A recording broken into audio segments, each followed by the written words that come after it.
तो वैसे कौन कौन से ऐसे कारण हैं जिन कारणों के आधार पर यह कहा जा रहा है कि असहिष्णुता बढ़ी है? लेकिन जिनका यह मानना है कि असहिष्णुता बढ़ी है, मैं उनसे विनम्र निवेदन करना चाहूँगा कि इसे रोकने के लिए जो भी उनके आवश्यक सुझाव हों वो सुझाव दें। सरकार निश्चित रूप से गंभीरतापूर्वक विचार करेगी। नंबर 1। नंबर 2, पूरी बात हो जाएगी। जहाँ तक हमारी सरकार का प्रश्न है,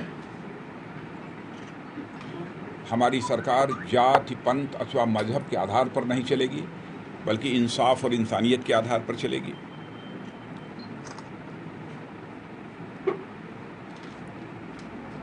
वैसे कानून और व्यवस्था का प्रश्न यह राज्य का प्रश्न होता है, राज्य का विषय होता है, स्टेट सब्जेक्ट है।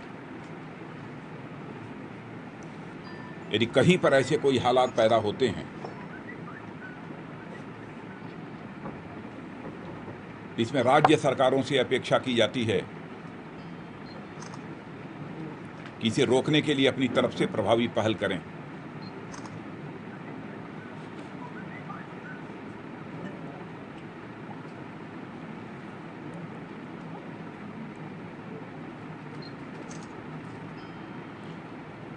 लेकिन इस विषय को लेकर प्रधानमंत्री को टारगेट करना, सरकार को टारगेट करना, यह हमारी समझ के परे है।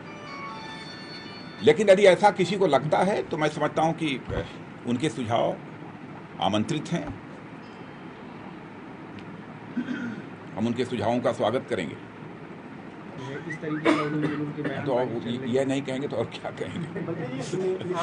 क्या लगता है? नीतीश जी का एक विज्ञापन जो है पाकिस्तानी वेबसाइट पे बहुत चल रहा है, द डॉन, उसको लेके अरे जाने दो बाबा, राजा जी चलिए चला जाए, चलिए मैं वहाँ बोलूँगा अभी। दाऊद का जो डोजियर था उसमें जो भास्कर ने पता किया। गृह मंत्री राजनाथ सिंह, जिनको आपने सुना, जो साफ कह रहे हैं कि अगर असहिष्णुता का माहौल है तो जो लोग अपने पुरस्कार लौटा रहे हैं वो गंभीर सुझाव सरकार को दे, सरकार उन्हें सुनेगी। और इसके साथ ही मोदी सरकार जाति और मजहब के आधार पर काम नहीं करती। आपको बता दें, साहित्यकार, फिल्मकार और वैज्ञानिकों की सम्मान वापसी पर वित्त मंत्री अरुण जेटली ने भी निशाना साधा है। जेटली ने सम्मान वापसी को वैचारिक असहनशीलता बताया है। जेटली ने अपने फेसबुक पेज पर भी एक बात लिखी है और उस फेसबुक पेज पर उन्होंने जो लिखा है उसके माध्यम से उन्होंने ये कहने की कोशिश की है कि सम्मान लौटाना वैचारिक असहनशीलता है। वित्त मंत्री अरुण जेटली, जो इससे पहले भी इसको एक कागजी रिवोल्ट का नाम दे चुके हैं, आगे बढ़कर अपने फेसबुक पोस्ट में कह रहे हैं, एक और जहां सरकार देश के विकास के लिए काम कर रही है, वहीं कई लोग ऐसे भी हैं जो बीजेपी के सत्ता में आने की बात को पचा नहीं पा रहे हैं। इनमें कांग्रेस और लेफ्ट के कई विचारक और कार्यकर्ता शामिल हैं। कई दशकों से ये लोग बीजेपी के लिए अपनी वैचारिक असहनशीलता दिखाते रहे हैं।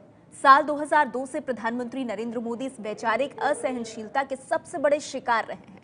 तो अरुण जेटली का ये फेसबुक पोस्ट, जिसमें वो आगे कह रहे हैं, सोची समझी रणनीति के तहत ये लोग भारत को असहनशील समाज बता रहे हैं, लेकिन सच्चाई कुछ और ही है।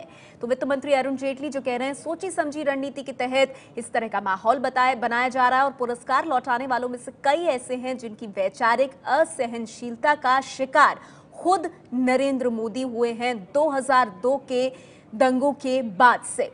और अब इसमें अपनी बात जोड़ी है गृह मंत्री राजनाथ सिंह ने भी और कहा है कि असहिष्णुता का माहौल है तो फिर सुझाव दीजिए आप, इस पर सरकार करेगी विचार।